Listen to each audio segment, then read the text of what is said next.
সে শিক্ষার্থী, কি অপরাধ তার? একটা মিছিলও তারা করেনি, মিছিল করা আমার অধিকার। এসে দাঁড়িয়েছে আমার বোন ভাই, তাদেরকে তুলে নেওয়া হবে কেন?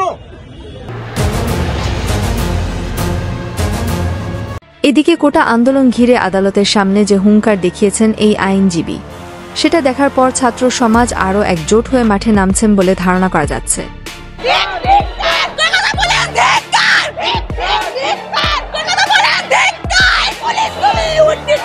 আইনজীবী গণমাধ্যমে বলেন, আমরা কিছুই ভুলে যাইনি, সব মনে রাখা হয়েছে। কেন আমাদের সেই ছাত্র ভাই ও বোনের উপর নির্মমভাবে হত্যা করা হলো? তিনি আরও বলেন, আজ আমি স্বাধীন দেশে থেকে আমি আমার মনের ভাব যদি প্রকাশ করার জন্য আন্দোলন বা মিছিল করতে না পারি, তাহলে সেটা কি স্বাধীন দেশ হতে পারে? আপনারাই বলেন।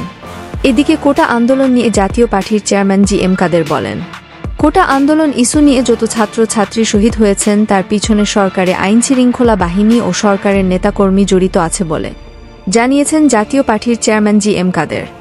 দলের লোকরা অস্ত্রশস্ত্র সহ হেলমেট পরে বিভিন্নভাবে তারা মারাত্মক অস্ত্রশস্ত্র সহ জনগণের উপর ঝাঁপিয়ে পড়েছে, ছাত্রদের, নিরীহ ছাত্রদের উপর ঝাঁপিয়ে পড়েছে এবং আইন রক্ষাকারী সংস্থাগুলি তাদের সঙ্গে সহযোগিতা করেছে। এতক্ষণ সাথে থাকার জন্য ধন্যবাদ। নতুন নতুন আপডেট খবর পেতে চ্যানেলটি সাবস্ক্রাইব করে পাশেই থাকবেন।